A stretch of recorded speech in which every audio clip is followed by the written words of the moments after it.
իրականում պատմական հնարավորություն կա հարավային Կովկասում ունենալ այդ խաղաղությունը, կա հնարավորություններ իր բավականին լայն պատուհան, եթե այսպես կարող ենք ձևակերպել։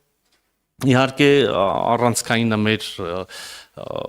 կարգավորման գործընթացն է Ադրբեջանի հետ եւ այս առումով եւս այս տարվա առաջին կիսամյակում ուրեմն առիթներ եղել են, քննարկումներ ունեցել ենք։ Ես օրինակ հանդիպում եմ ունեցել Անտալիայի դիվանագիտական ֆորումի շրջանակներում նախարար Բայրամովին, վերջերս Տիրանայում Ալբանիայի մայրաքաղաքում վարչապետ Փաշինյանը զրույց ունեցավ նախագահ Ալիևի հետ եւ մենք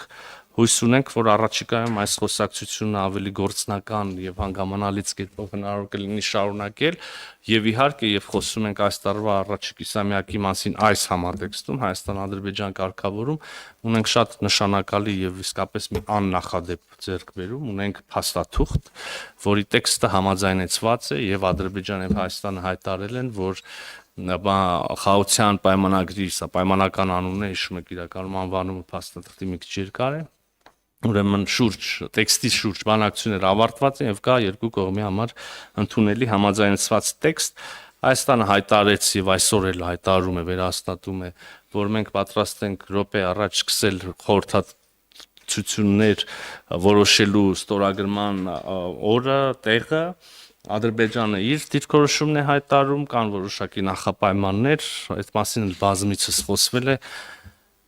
Առաջ քաշվող թեմաներից մեկը որպես օրակարգ Մինսկի խումբը եւ դրան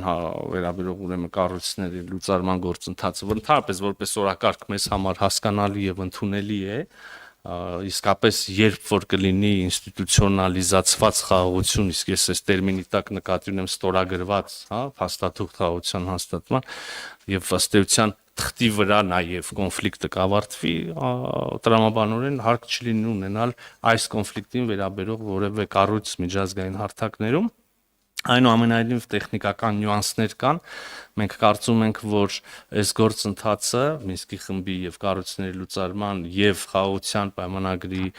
ստորագրման, հետագայում վավերացման, ուրեմն գործընթացը առնվազն պետք է զուգահեռվեն եւ մենք միաժամանակ կարող ենք օրինակ երկու թղթի շուրջ հանդիպում ունենալ, ստորագրություն ունենալ